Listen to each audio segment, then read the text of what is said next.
Washington County, New York teenager Shane Robert Smith, he's facing federal weapons charges for allegedly forming a hit squad after boasting on social media sites about fantasies of killing Jewish and black people, as well as destroying the government. Well, a neighbor tips off law enforcement. This is how this kicks off. After seeing Smith's post online, they were, quote, the most hateful, vitriolic words against minorities. He was talking about hurting them, killing them, uniting them.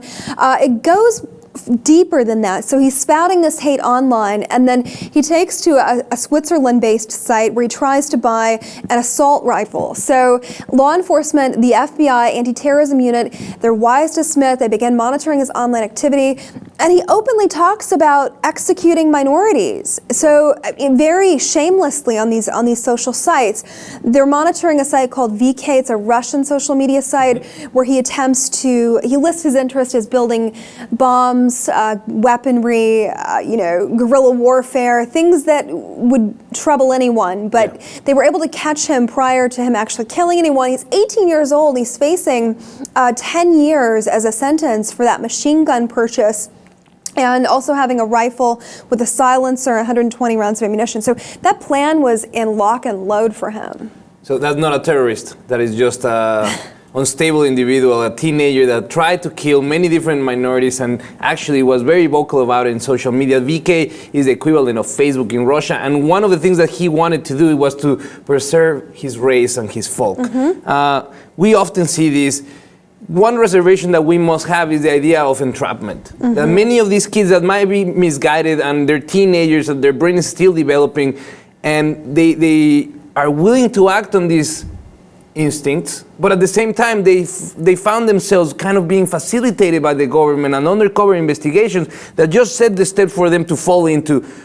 Now you should know better and stop yourself before you commit a crime or buy a gun with the stated intention of killing minorities.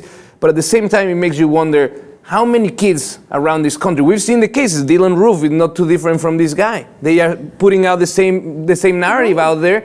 This guy got caught. Dylan Roof didn't need a machine gun. He just needed a handgun. And this one's so stupid, he doesn't know when to shut up. So first of all, he does this on social media sites, which tips off the FBI anti-terrorism unit. Then they arrest him. So in January, he's telling another inmate that he has access to gas mask, fully automatic assault rifles. So of course they're recording. I mean, it's like, what is he thinking that he can't keep his big trap shut? He's 18 years old. We're not talking about somebody who's had a lot of time to have a past here.